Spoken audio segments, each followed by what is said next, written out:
அடேங்கப்பா, இத்தனை 1000 கோடி ஊழலா?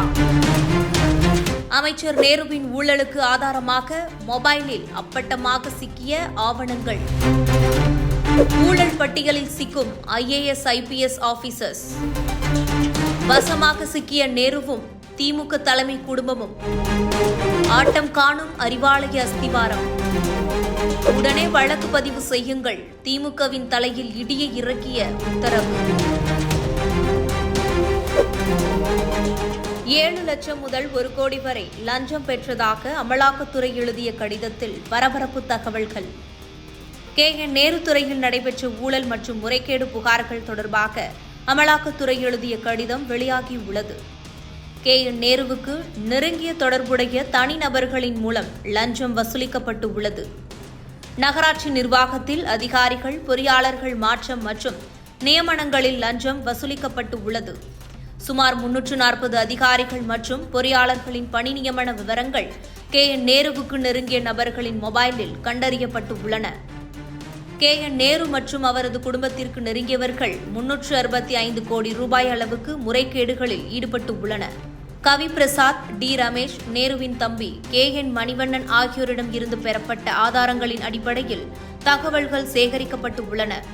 லஞ்சமாக வசூலிக்கப்பட்ட தொகை தனிப்பட்ட சொத்துகள் உருவாக்கத்திற்கும் அரசியல் செலவுக்காகவும் பயன்படுத்தப்பட்டு உள்ளன. லஞ்ச பணத்தை மறைக்க ஹவாலா நெட்வொர்க் மூலமாக இந்தியாவுக்கு உள்ளும் வெளிநாடுகளிலும் பணம் கைமாறி உள்ளது.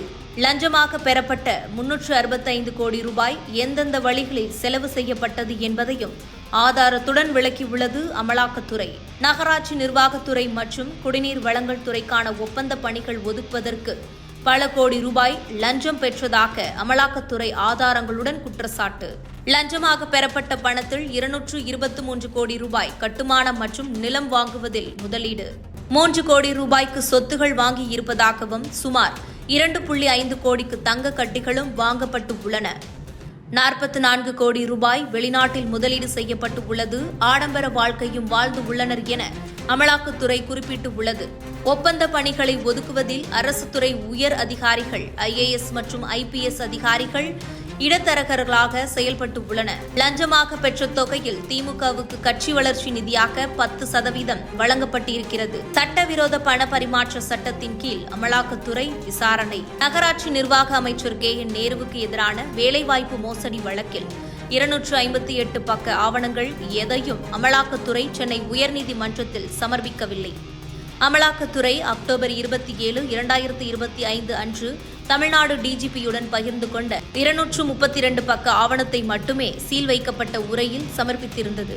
அந்த 232 பக்க ஆவணத்தில் பத்தி 9.8 இல்லை, அதில் பத்தி 9.6 மட்டுமே உள்ளது. அதன் பிறகு அது பத்தி 10க்கு செல்கின்றது. பக்கம் 51 உள்ள இந்த பத்தி 9.8 நகராட்சி நிர்வாக மற்றும் நீர்வளங்கள் துறையில் டெண்டர்களில் கையாடல் மற்றும் அரசு ஒப்பந்தங்களை வழங்குவதில் ஊழல் நடந்ததாக கூறி டிசம்பர் 3, 2022 அன்று தமிழ்நாடு DGPக்கு ED அனுப்பிய மற்றொரு 258 பக்க தகவல் தொடர்புகளின் ஒரு பகுதியாகும்.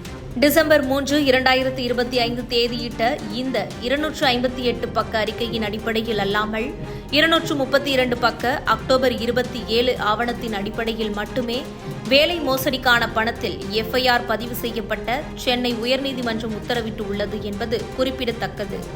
தேர்தல் நெருங்கும் நேரத்தில் நாங்கள் கரைபடியாத கரங்களுக்கு சொந்தக்காரர்கள் என்று மாறுதட்டிக் கொள்ளும் திமுகவுக்கு இது பேரிடியாக இறங்கியுள்ளது.